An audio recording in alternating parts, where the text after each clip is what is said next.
Hello, my name's Mike Smith. I spent the first 20 years of my life here in Trentham, and like many schoolboys, I spent many hours watching trains here on Trentham Station.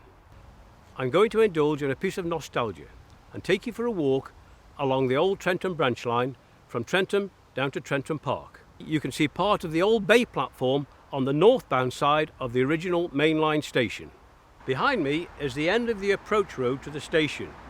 Back in the 1850s, horses and carts and carriages would have come down here to collect people from the station.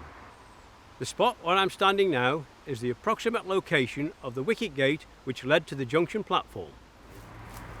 I've just discovered something I didn't expect to find. These are the 3 concrete posts at the top of the steps which passengers were expected to use to get across the lines. The 3 posts are there to stop bicycles and motorbikes going down the path. So what's the background to this story? As extensive landowners in North Staffordshire, the Dukes of Sutherland were involved in the construction of roads and railways on their land. In 1846, when the North Staffordshire Railway Company presented their proposals for a new line through Hemmeath, the second Duke argued for the erection of a bridge to carry the Longton and Trentham Turnpike Road over the railway instead of a level crossing, making it an absolute condition of the agreement he held with the railway company. So the line between Stoke and Norton Bridge through Trentham was opened to passengers on the 17th of April 1848, and specifications for a station at Trentham were also drawn up in 1848 and authorised by the North Staffordshire Railway Company on the 28th of June 1851. The station building was designed in the Italianate style by Sir Charles Barry, already an esteemed architect to the Sutherlands, and it was opened in 1852.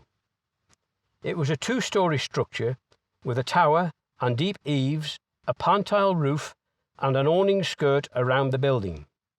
No other station was quite like Trentham in appearance.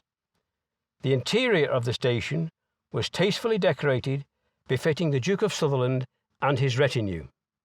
There was a marble fireplace adorning the Duke's personal waiting room, a separate waiting room with toilet for the Duchess, and the station master's office was tiled in blue, black, white and buff mosaics. Passengers were expected to use the road bridge to cross the line, but mothers with prams were allowed under supervision to use the Barrow crossing under the bridge. The station master in 1851 was Frederick Paling, aged 21, and he shared his house on site with the porter William Brough.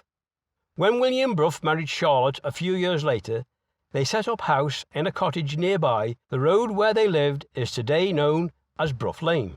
The 2nd, 3rd and 4th Dukes of Sutherland all patronised the railways to take them to their ancestral seat at Dunrobin in Scotland, or down to their main residence at Stafford House in London. A coachman or chauffeur would meet VIP guests such as the Shah of Persia in 1873 or the Prince of Wales in 1880 and drive them on a circuitous route to the Hall. On a more sombre note, Sutherland coffins occasionally arrived by train en route for burial in the mausoleum. Once a year on Trentham Thursdays in Wakes Weeks, thousands of visitors would arrive from all over the potteries and then walk down Longton Road to get to the park entrance.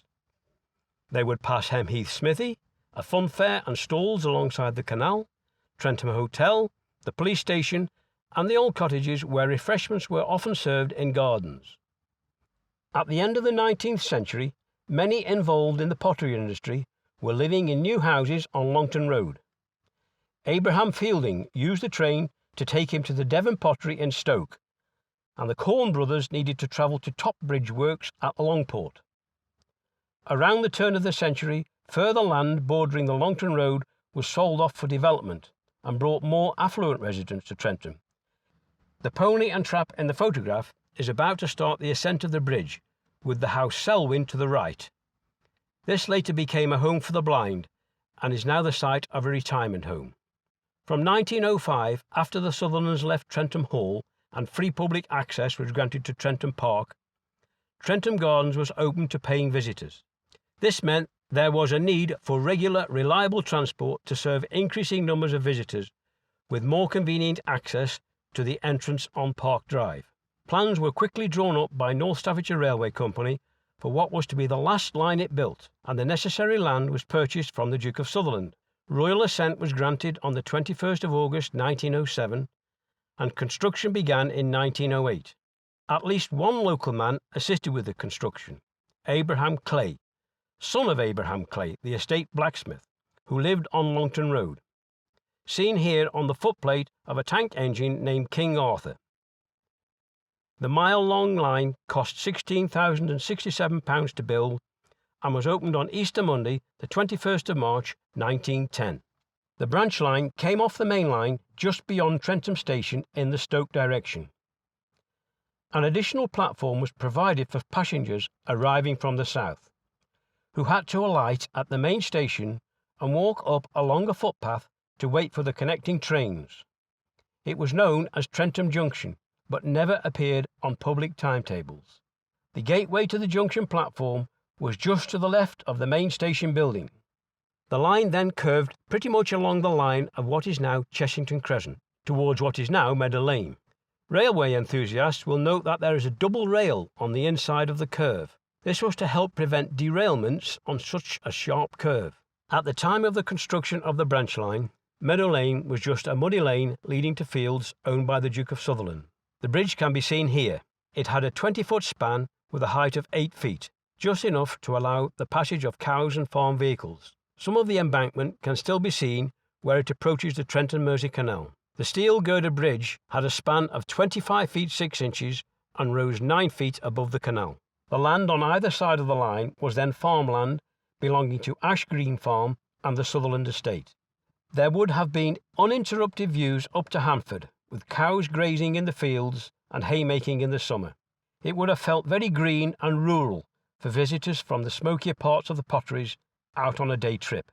There were no trees along here at that time, and the line was bordered by hedges and a post and rail fence. The only signal on the line was located here.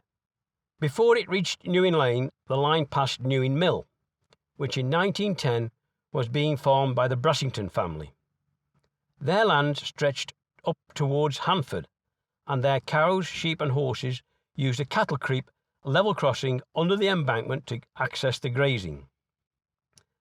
The embankment rose steeply above their buildings and turned into one of the arches of a 30-foot long double-arched bridge which spanned Newing Lane at a height of 16 foot 6 inches. On the other side of the bridge was Hanford Road Halt, which was just a wooden platform approached by steps from the road, presumably aimed to serve passengers to and from Hanford. It must have been little used, as it closed in April 1913. The line then descended another quarter of a mile through more fields, including land on the southern side bordering the priory owned by Adolf Wenger after 1911, along to the terminus at Trentham Park Station. The station had one platform, and a modest single-storey building housed a booking office flanked by a ladies' waiting room, a general waiting room, and conveniences for men and women. Passengers would have streamed across the stone road for the 5-minute walk to the park or gardens. They would have passed the North Staff's Hunt stables, the institute and the school, the headmaster's house, and turned right opposite the mausoleum to walk down Park Drive and over the bridge to the entrance gates. Beyond the station, a girder bridge spanned the stone road. It was erected in preparation for a proposed extension of the light railway line to Newcastle-under-Lyme, connecting to an existing mineral line at Poole Dam, but this was never built, partly due to the incidents of the Great War. Locally known as the Bridge to Nowhere, it was rolled into place in September 1914 and remained there until the time of the Second World War, when it was dismantled for much-needed scrap metal in 1941. One remaining remnant of the original extension plans is a brick culvert that was built over a water main and located in the corner of a field near to where the bridge crossed over the corner of Whitmore Road. Steam rail motors originally carried passengers along the line, but they were not wholly successful, becoming overcrowded, and the last journey took place on the 30th of June 1919 to be replaced by normal steam working of locomotives hauling carriages. The branch line catered for visitors rather than residents. There was often a brisk service in summer, but it was meagre at other times. As bus transport became more accessible, regular passenger services were cut in 1927 and the branch declined. It remained a focus for holiday excursion traffic around holiday periods, coinciding with the gardens widening their appeal through added attractions like the Art Deco ballroom in 1931 and the much lamented swimming pool in 1935. During World War II, the line became of national strategic importance when the central clearinghouse for the national banks was relocated from London to Trentham, and over 900 employees were evacuated here. The close proximity of the station was one reason Trentham was chosen, as it was needed to receive and dispatch thousands of letters on bank-related business. One night the station was the location for a train carrying Prime Minister Winston Churchill, who slept on board, and one of the roads nearby is named Churchill Avenue in honour of this famous visitor. It was also the terminus for ambulance trains discharging wounded servicemen to be then taken to various war hospitals in the area. Trentham Park Station was renamed Trentham Gardens on the 7th of October 1946 and continued to handle excursion traffic for the next decade. This film shows Whitsun Bank Holiday excursion trains heading on the 30th of May 1955 to Trentham Gardens Station. The last advertised excursion took place on the 25th of August 1957, and the station officially closed on the 1st of October in the same year. Railway excursions to Trentham Gardens continued for a while, but the trains were met at the main line station by a fleet of PMT buses for the trip to the gardens. For a time, the line was then used as a long siding where defective wagons were stored, awaiting their final trip to the scrapyard. By 1960, the priory had been sold and demolished, and parcels of land alongside the old branch line sold off for building. Werburgh Drive, Trentley Road, Pacific Road, and the roads off the Lee and Chessington Crescent were all developed at this time. The bridge over New Inn Lane was demolished in the mid-1970s. The Trentham Main Line station continued to operate for a few more years, but it was ultimately a victim of Dr. Beeching's report in 1963, entitled The Reshaping of British Railways.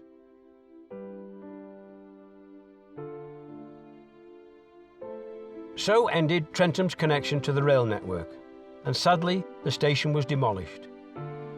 For 47 years, the branch line down to Trentham Park played a key role in Trentham history and represents a remnant of a bygone age.